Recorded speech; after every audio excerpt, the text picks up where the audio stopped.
matin en sommeil. Alors, Jean-François ou Jeff Toto Blues, on se retrouve dans une autre partie qui te tient à cœur, qui est une partie de ton salon,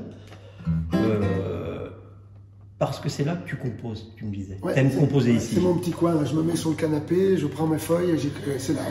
Ouais, c'est vraiment un coin important, c'est marrant. Ouais. C'est le coin de l'angle du salon et c'est mon coin. Ouais. J'ai ma table avec Jeff Toto Blues dessus, c'est voilà, mon gendre qui m'a fait ça. C'est mon petit coin, ouais. Voilà, donc pour ça, la deuxième partie, on se retrouve là.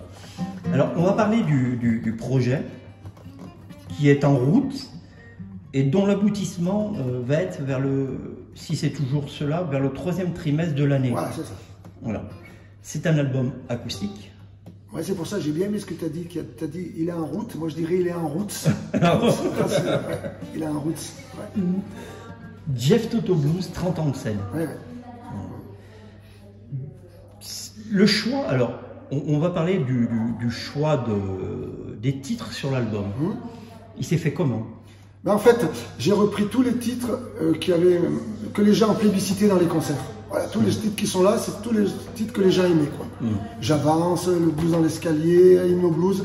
C'est vraiment des morceaux qui ont marqué toutes mes 30 ans, quoi. Voilà. Tout ce que les gens aimaient. Tout ce que les gens aimaient. Ouais. Alors, j'ai vu les albums. Est-ce qu'ils sont repris dans un ordre particulier ou alors c'est non? Les morceaux? Oui. Non, j'ai repris, non, pas du tout. Ça va du premier jusqu'au dernier. Alors, on va dire le titre, je vais rester français, le titre, le titre numéro 12, c'est sur tes traces. Je serai toujours sur tes traces. Je serai toujours. Un petit extrait de ça. C'est un petit peu bossa blues.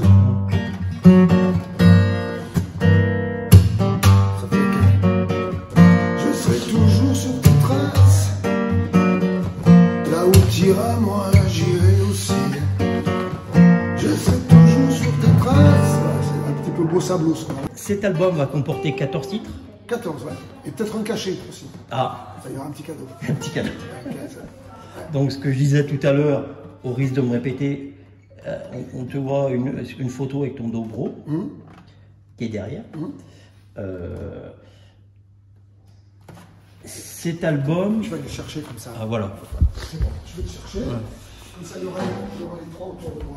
Ah voilà, on aura les trois qui m'occupent. Et regardez la chance qu'on a, regardé. Voilà. Les trois guitares de Jeff Toto Blues. Les trois que j'utilise le plus maintenant. Voilà. Alors, ce qui serait bien, c'est qu'on ait un extrait avec le dobro et puis l'autre. Alors, boîte à cigares, cigar box. Oui, comme les Afro-Américains qui récupéraient les boîtes à cigares des riches. Oui, effectivement, maintenant que...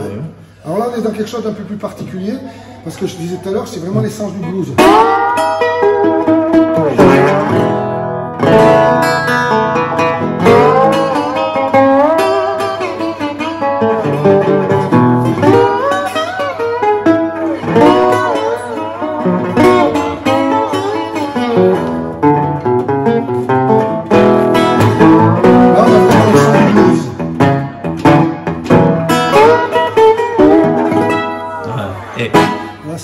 Quelle chance vous avez là. C'est vraiment une guitare fabriquée. Alors c'est une guitare qui était fabriquée dans les années 1927 par deux frères qui s'appelaient les D'Opera Brothers, d'où Dobro, la contraction, D'Opera Brothers, avec un résonateur. Et quelle guitare. Et puis le bottleneck, justement, voilà, qu'on fait glisser dessus. Et quelle chance, quelle chance on a d'avoir finalement comme ça un mini concert privé. Et alors ça c'est la cigar box, boîte à cigares. Boîte à cigares. Alors, l'avantage qu'elle a, c'est qu'on peut faire énormément de riffs parce qu'elle a 3 cordes. Donc c'est pareil, on retrouve des...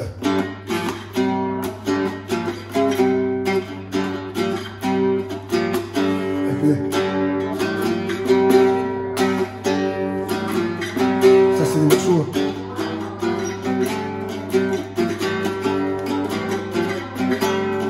Voilà, sur 3 cordes on fait des riffs, voilà c'est des C. Hein.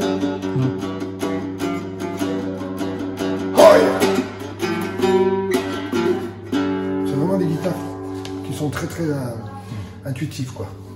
Et on va retrouver des morceaux différents sur cet album avec, alors, avec les 3 guitares ou alors uniquement. Cet album, ça va être acoustique. Là, acoustique uniquement. La Martine, c'est tout. Ouais. Parce que j'ai fait des albums avec mon dobro et tout. Mon dernier album, c'est avec une cigar box. Là, je voulais vraiment revenir à ce que j'ai fait. Non, là, ça va être. Ouais. Je dis pas qu'il n'y aura pas un petit coup de dobro, mais ça sera très léger. Quoi. Très léger, ouais, effectivement. Il sera quand même toujours là, bien sûr. Il est là. Alors, on a sur cet album des musiciens de renom. Alors, je vais te laisser les présenter parce que tu le feras sûrement mieux que moi. Moi, je les connaissais. Après, voilà, je suis pas un hyper spécialiste, mais je les connais parce que ce sont des grands musiciens. On a Didier Hanot à la batterie. Alors, Didier Hanot, c'est un Lozérien, un batteur qui est d'ailleurs prof de batterie à l'école de musique de Mende et qui est aussi responsable du pôle batterie, donc un très bon batteur aussi. Ben, on a commencé ensemble tous les deux, ça fait 30 ans qu'on se connaît maintenant, donc on a pas tout à fait 30 ans parce que lui il arrive un peu plus tard, mais ça fait très longtemps. Donc, Didier Hanot à la batterie, oui. On a Tony Margalejo de Millau à la basse. Alors Tony c'est un super musicien qui a joué avec Michel Thor entre autres et tout, qui a fait l'Olympia, qui a joué un peu partout, qui joue de tout. Il a l'oreille absolue. Il joue de la batterie, il joue de la guitare, il joue de la basse, de l'accordéon, il joue de tout, mais à un niveau. Il fait partie d'un trio Musichini aussi de jazz. C'est un super musicien. Quoi. Donc il va faire les basses et puis c'est même lui qui va enregistrer l'album chez lui à Millau dans son studio. D'accord. Ouais, il va faire les prises de son et tout, le mixage. Et les arrangements aussi. Les arrangements, ils se font un peu. En fait, l'arrangement c'est simple pour moi. Comme c'est mes morceaux, j'enregistre guitare-voix et je laisse toute l'attitude aux autres. Chacun met ce qu'il veut dessus. D'accord. Confiance totale. Voilà, confiance. C'est tous des bons musiciens de toute façon. Parce que les arrangements, je voulais que chacun fasse son petit arrangement. Voilà, j'impose rien. Ouais, ce qui est bien. Ça change un peu. Oui, puis je trouve que. Puis donc, je suis pas un très bon arrangeur non plus. Moi, j'ai beaucoup d'idées. Mais après, l'arrangement, c'est notre métier aussi. Hein. C'est pas mon truc. Et puis ça te permet d'avoir une surprise totale, de vivre. C'est parce que la musique, ça vit. Bien sûr. Voilà. Un titre, il vit. J'ai pas envie que ça soit trop figé. Ils apportent chacun leur truc.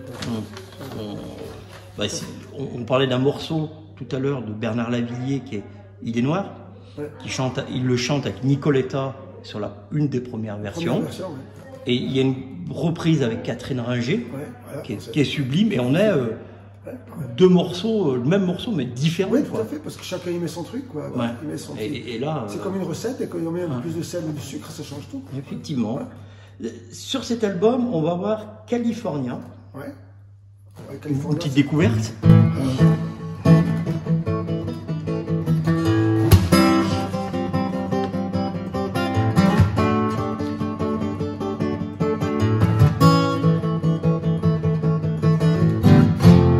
California, dans mon cœur.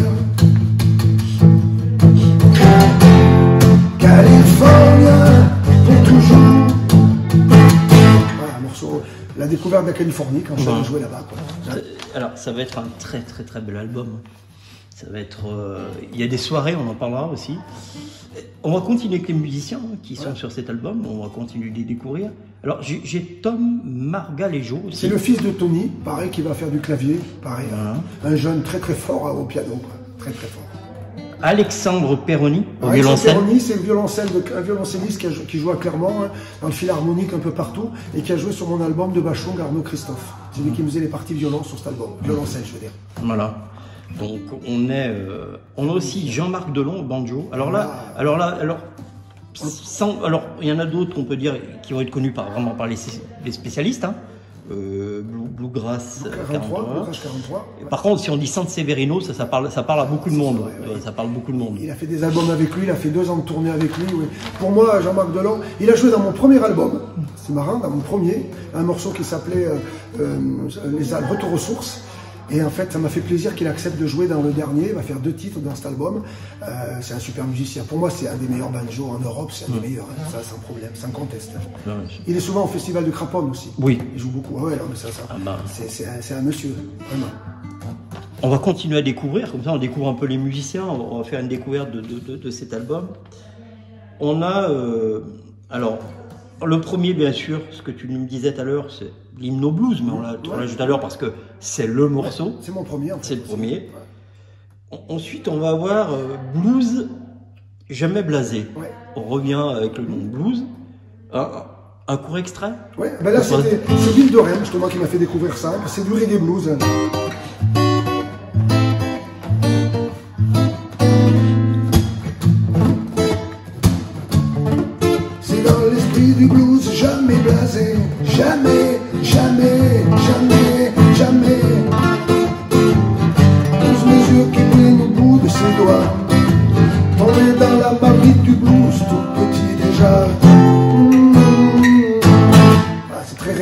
Ouais, c'était... un peu la ville de Rème. Ouais, la ville de Rème, ouais. Ça rappelle des morceaux... ça ramène en arrière. Hein, ouais. Ville de Rème, le pauvre qui a vendu toutes ses guitares il n'y a pas longtemps, là, ça y est, qui arrête de faire des tournées, quoi. Ça devient compliqué pour lui. Quoi. Et puis, oui, parce que c'est... Il y a de la bouteille aussi. Années 80, son morceau ouais, à peu près, ça doit être ça. 80, les années 80, ça. Babylone, tu déconnes. Ouais, c'est les années 80, ça. Au début, ouais. Ça fait au début, ouais. Alors ensuite, on a qui va participer à l'album, l'harmoniciste Vincent Bûcher. Vincent Bûcher. Alors là, c'est aussi des références. Hein. Moi, j'aime pas mettre les gens sur des étages, mais Charlie Ducouture, Bill de Rème, il a fait Verbeek, Taboura, enfin plein quoi. Ouais. Il a joué avec des Américains, beaucoup aussi. Pour moi, c'est le meilleur harmoniciste français. Franchement, il a un jeu, il a une technique. C'est pareil, il a joué dans un de mes albums il y a quelques années, dans le Blues et moi, et ça me fait plaisir qu'il vienne. D'ailleurs, il va venir ici à la maison, on va enregistrer à la maison. C'est vraiment un super harmoniciste, vraiment très très fort. Merci. Alors, la photo était faite par Philippe Gilibert de Blel, voilà, sur la photo de l'album. Voilà. Bon, à préciser, hein, toujours les auteurs, c'est bien de préciser. Alors, tout à l'heure, on parlait d'une chanson, hein, mais Lundi matin. Lundi matin, c'est... Un extrait, parce que rien que le titre déjà, Lundi matin.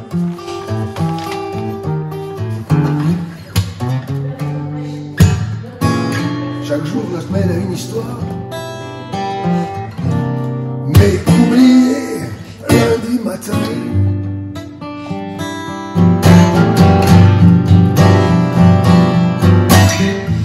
Faudrait pas tenter de me faire croire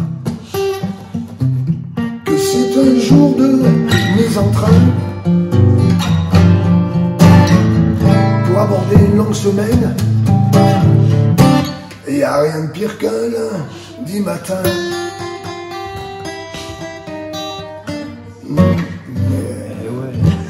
Fantastique, merci. Je le répéterai jamais assez, mais merci de nous accueillir, l'Angélique Express, et merci pour les extraits. Merci à vous aussi. Donc cet album, il avance. Là, on a les musiciens, on a le chanteur, le musicien aussi. Et donc enregistrement, ce qu'on disait tout à l'heure, et je le répète, 3e trimestre de l'année. Voilà, à peu près. Voilà. Mais avant. On va dire, c'est un package, hein, si je dis un mot. Donc il y a le live à Brioude. Un album qui a été enregistré à l'Ougrain de Brioude, ouais. Oh, et on a le live sonore en MP3. Alors est-ce qu'on peut avoir un peu plus de précision, peut-être pour des gens qui ne comprendraient pas le concept? Voilà, j'ai écrit une histoire il y a quelques temps et je voulais le faire sous forme de livre. Mais bon, le livre, c'est pas mon domaine, je connais pas trop, c'est compliqué et tout. Donc j'ai dit, tu vas faire un livre sonore. Donc c'est quelqu'un de Paul Hagen, ami de Paul Abbé, qui s'appelle Christian Boras, qui fait la voix grave, Christian. Et donc c'est toute une histoire, c'est un petit peu une histoire avec la musique. Donc il y a du dobro derrière, il y a des bruitages. Ça se passe dans un train aussi, pareil. Voilà, c'est un train qui disparaît sous la Voie lactée. The Last Railroad on Milky Way. Donc on aura un peu 3 albums là, presque 3 albums. Donc. Tout à fait, Alors, je tiens à rappeler que quand même, on va, c'est 20 €. Ouais. Voilà, alors c'est pas excessif, hein, 20 € aujourd'hui, on a à peu près un album avec 12 chansons. Ouais. Ou une pizza. On commence très vite. Oui. Mais une pizza. Mais, ou alors bientôt un paquet de cigarettes pour ceux qui fument. Ouais. Mais oui, quand on voit aujourd'hui un album, c'est 12 chansons, c'est à peu près 20 €. Là, on est quand même, pour ce prix-là, c'est assez modique au final, même si pour certains, ça peut être une somme. Toujours à chaque fois, même ça peut être une somme, mais on a un plaisir, on a un album live, on va voir cet album des 30 ans, donc un résumé de ta carrière. Et puis même les gens peuvent venir chercher à la maison et boire un petit coup aussi, je leur offre un café et tout. Ouais, ça va jusque-là. Il n'y a pas de souci. Avec la dédicace. Voilà, Crossroad pareil sous le Barnum. Alors, je marquerai bien sûr, tous les détails de l'adresse pour envoyer chèque ou virement plutôt chèque peut-être? Ouais, chèque c'est pratique comme ça. Voilà, il y a tout. Et ils peuvent même venir ici me l'amener, c'est même aussi simple des fois. Comme ça, on boit un coup ensemble. J'ai vu, hein, les gens ils passent, ils te saluent. Voilà, ça peut être comme ça. Ils te saluent. Le Langeac Express, il participera à cet album. On arrive à la fin, parce que bon, comme je dis, hein, à chaque fois, on pourrait parler des heures. C'est tellement passionnant, on pourrait parler de musique parce que j'adore ça. Et en face, j'ai un passionné de tout ce qui est musique. Est-ce que, pour terminer un peu cette interview, un morceau comme ça, tu aimerais jouer? Ouais, après, genre, ouais,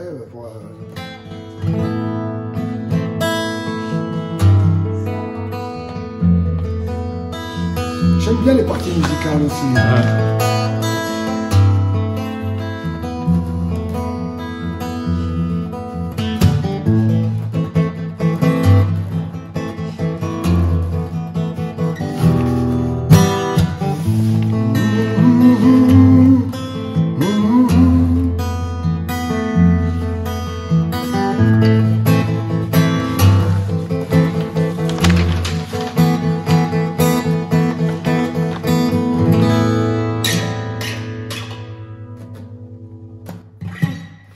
Moi, j'aime bien que les artistes ont le dernier mot. Y a-t-il quelque chose que j'ai oublié ou un message que tu aimerais faire passer ou envoyer à quelqu'un Non, mon message, c'est continuer à jouer, que les gens viennent au concert, qu'ils viennent nous voir, qu'ils viennent passer un moment avec nous, parce que c'est important quand même, surtout après ce qu'on a vécu là. Je trouve que ça repart timidement quand même. Je vois dans certains concerts, il y a encore du mal, les gens ont du mal à sortir, ils sont restés un peu enfermés. Et c'est un peu dommage, quoi. Venez nous voir, venez passer un moment. Des dates? As-tu des dates? Alors, il suffit d'aller sur mon site, jefftotoblues.info, et il y a les dates de concert. Il y a les dates. On les marquera, et puis de toute façon, on va se suivre. On va continuer à suivre, je pense qu'on se verra. On essaiera encore de faire des échanges pour tout au long de cet album, peut-être. Oui. Voilà, Langeac Express accompagne un peu cet album, voir où on a la composition. Est-ce que tu es d'accord? Voilà, suivre un peu ce projet. Là, en ce moment, ça évolue bien parce que j'ai envoyé mes morceaux à Tony, justement à Mio, et puis il me renvoie un peu tous les jours la basse batterie pour voir si ça va. Donc on commence à travailler par distance avec Internet, et c'est bien, quoi. C'est pour ça que on aura l'occasion, je crois que quand tu passes à Brioude, peu partout, l'occasion, on se déplace. Voilà. On continuera à se voir, et puis suivre ce projet finalement, et puis que les gens qui suivent le Langeac Express aussi nous accompagnent dans ce projet. Ça me fait plaisir aussi, c'est vrai que Langeac, c'est pas le coin où il y a une petite coupure. C'est vrai qu'on a plus sur Brioude parce que je travaille sur Brioude, mais Langeac, j'aime bien, j'adore Langeac, c'est une ville qui me plaît énormément. Oui, et puis ce qu'on disait tout à l'heure, j'espère qu'un jour tu vas bien nous faire un concert à Langeac. J'espère, ouais. Voilà. Je n'ai pas fait encore, j'espère bien. Oui, 30 ans, pas de concert à Langeac. Ça serait bien de venir faire les 30 ans à Langeac. Donc on peut lancer un appel que... Ça serait bien. Voilà, ça serait bien. Et là, je pourrais faire venir tout le monde, Delon, tout ça, ça pourrait être superbe, quoi. Tous les musiciens qui sont sur l'album, quoi. Écoute, j'en parlerai. J'en parlerai à ceux que je croise à Langeac. Oui, bien sûr. Allez, un dernier morceau pour finir. Moi, je vais on terminera en musique. Merci Jean-François ou Jeff Totoblues. Merci Jean-François. Merci Jean-François. Je veux dire merci d'avoir accepté l'interview, mais c'était sympa. Merci à toi. Merci pour les extraits. Merci pour ta sympathie, l'accueil et ta gentillesse. Ça fait plaisir. Ça m'a fait plaisir que vous soyez venus aussi. Je te laisse jouer et je couperai la caméra et on va terminer comme ça sur la musique. Un petit blouson noir. Allez.